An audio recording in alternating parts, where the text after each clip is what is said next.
The reason police officers make stops in Brownsville and East New York is not because of race, it is because of crime. We're not going to win, and our kids aren't going to win unless we invest in education. So I would suggest he's living on a different planet if he thinks that's a prescription for a stronger economy. We have been given a chance to redeem ourselves, to save ourselves from our past destructive behaviors.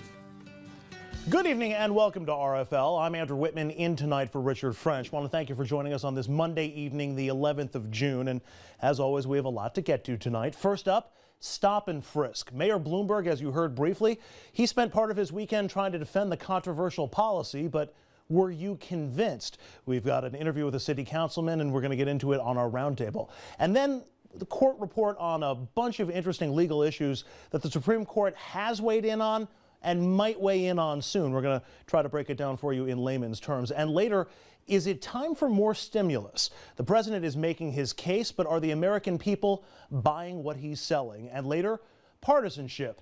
You get the feeling that we are in a very deeply divided moment in American history right now. You are not alone. There are some numbers to back up that sneaking suspicion, and we'll probably have some arguments here on the panel back and forth about that as well. It is all coming up on tonight's edition of RFL, but we're going to start with Mayor Michael Bloomberg's defense of stop and frisk. We can never forget who is being killed, and we can't deny what neighborhoods they're being killed in. The reason police officers make stops in Brownsville and East New York is not because of race, it is because of crime. That was New York City Mayor Michael Bloomberg over the weekend defending the NYPD's controversial stop and frisk program. He spoke at a predominantly black church on Sunday in one of the city's highest crime areas, Brownsville, Brooklyn. It's also one of the communities with the most stops and frisks. Now, the issue came to the forefront again last week when New York Governor Andrew Cuomo proposed decriminalizing possession of small amounts of marijuana in public view. This in effort to cut down on the number of stop and frisk related arrests, particularly when it comes to marijuana. Since then, Mayor Bloomberg has been forced to defend the controversial policy. Joining us now to talk about stop and frisk, New York City Councilman Jumaane Williams, who represents some of the most stopped and frisked neighborhoods of Brooklyn. Councilman, thanks very much for the time. I want to start with Mayor Bloomberg yesterday. He said that stop and frisk saves lives. Does it save lives? And if there's any question as to whether it does, shouldn't we err on the side of caution with the potential of saving lives? Well, unfortunately, on this issue, the mayor is still a bit delusional. He is either misinformed himself or he's deliberately misinforming others. Yesterday, he did start taking notes from our playbook and saying that it needs to be reformed, which is some of the things we were saying, but he's still holding fast to the fake notion that it saves lives. The answer is no, it doesn't save any lives. It hasn't been proven to save any lives, hasn't even been proven to lower homicide rates, and definitely hasn't been proven to lower the shooting rate, which should be the metric that we use since this is supposed to end shooting. And his argument is cyclical. You can't win that argument of if it's higher, we need to keep doing it. If it's lower, we need to keep doing it. In his world, we have to do it regardless. So what we need is to do better policing. So we're all for better policing and safer streets. That's all that we want. The only claim to fame that the mayor has is a lower homicide rate, which I'm very happy about. But he hasn't saved 5,600 lives. That's just a complete lie. What has happened is he's trying to take credit for the homicides that dropped in the 10 years before he came here. So you have a racist policy, a prejudicial policy that violates civil rights and civil unions, civil liberties. If you can accept that that's okay to keep it safer, you then have the second part, which there is absolutely positively no proof that it keeps it safer. In a matter of speaking, their own statistics show that shooting rates are actually going up at this moment in time. Councilman, the mayor also said yesterday that he wants to make sure that stops are conducted properly and in a respectful way. Is that a contradiction? Is there a way to do stop and frisk in both a proper and respectful way? So inherent in a police officer's job is the ability to stop a resident or a citizen if he suspects that something is wrong. We do not want to take that power away. That is what part of policing is.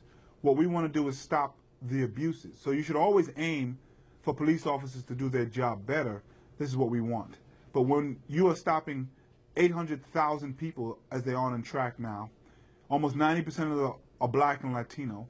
Almost 90% are completely innocent. The people who get arrested or summoned the most are actually the white stops. People who get more weapons and contraband off of them are also the white stops. But the people who are more likely to file an abuse complaint are the black and Latino stops. This mayor has been backwards when it comes to gun violence in this city. Nationally, he's portraying a false image of someone who's trying to curb gun violence. He's doing some good things when it comes to laws on a national level. But locally, he's doing things that should never be emulated by anyone in this country. If he really wanted to curb gun violence, he would sit down and discuss some of the issues we're discussing and not be cutting all of the after-school programs as he's doing right now, slashing those in half. All of the things that anyone who does work in this field say help young people make better decisions, he's cutting that. The only thing he's pushing and putting funding into is stop, question, frisk.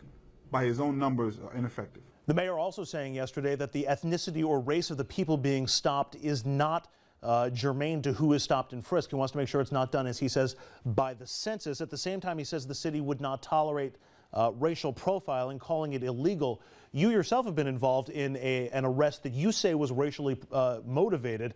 How do you square that circle? How do you continue to make the arrests the way that Mayor Bloomberg is hoping, and yet at the same time not racially profile? The fact of the matter, what they keep saying is that most of the violent crime is being done by black and Latino young men. They are 100% correct, and we concede that. What we're saying is that the policies that they're doing are completely ineffective.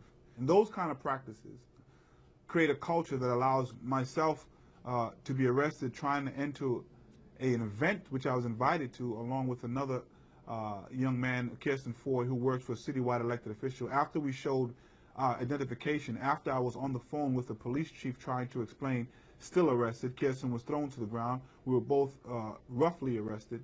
At its minor cases, that's what happens. At its major cases, someone like Ramali Graham in the Bronx gets shot and killed in his own bathroom. We're setting up a culture within the New York Police Department that says we can treat black and brown people differently. Judge Schilling pointed out that on his face value, over 100,000 stops on his face were wrong. They're using 51%. They're stopping people for furtive movements. I have Tourette syndrome, so all I do is make furtive movements. I'm not even sure how they're defining furtive movements. This policy is wrong. It's making things worse. In no way, shape, or form is it making things better, and I think as more and more people begin to see that, the mayor and the commissioner have a problem. They're on the wrong side of history, and they're slowly chipping away at their own arguments, but they're going to fight until the end, and that's poor leadership. City Councilman Jumaane Williams representing portions of Brooklyn. Councilman, thanks so much for the time. All right, let's bring in our panel on this. Tonight we are joined by T.J. McCormack. He is a conservative radio talk show host. Dominic Carter, a political journalist and author. Mark Furnish is back with us. He's a criminal defense attorney and a professor at Brooklyn Law. And one of our returning champions, former Republican representative from Connecticut, Rob Simmons. Gentlemen, all, thank you very much. Mark, let me start with you. We haven't heard a lot about the legal aspects of stop and frisk and about profiling, if you want to call it profiling. Is stop and frisk legal? Has it been challenged and found to be legal? And is profiling legal? Well, you know, there's a long-running federal litigation before Judge Shira Shinlin in Manhattan Federal District Court. It's been going on since the 90s. It's recently been reopened, and Judge Shinlin certified a class of black and Hispanic plaintiffs challenging the policy on 4th and 14th Amendment grounds. What that means in English is that they're stopping people per an official policy without reasonable suspicion that crime is afoot, violating the 4th Amendment right to freedom from unreasonable searches and seizures. And to the extent that they're singling out blacks and Hispanics disproportionately, it violates equal protection of the laws under the 14th Amendment. So there's an ongoing challenge. Voluminous evidence has been produced. The case is going to go to trial, and we'll find out if Bloomberg's claims can be backed up.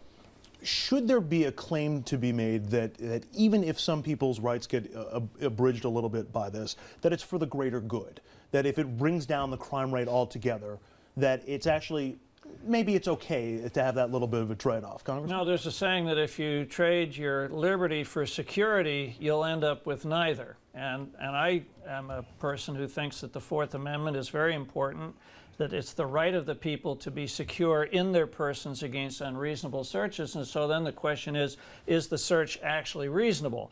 And the one thing I will grant to the mayor is the situation that exists in certain parts of New York City is very different from Bedford, New York, where I grew up, or Stonington, Connecticut, where I live. I was a police commissioner in Stonington, and we don't have a stop and frisk in Stonington. We don't need it. We don't want it. But maybe in the city, they need to have something. If you had higher crime rates, would you want it? Probably yes. I mean, if in fact people were carrying concealed weapons, the murder rate was high, crime was high in my town, we would probably consider that, because then the search and seizure would not be unreasonable. Okay, and that's where we're going to jump off on this in just a moment.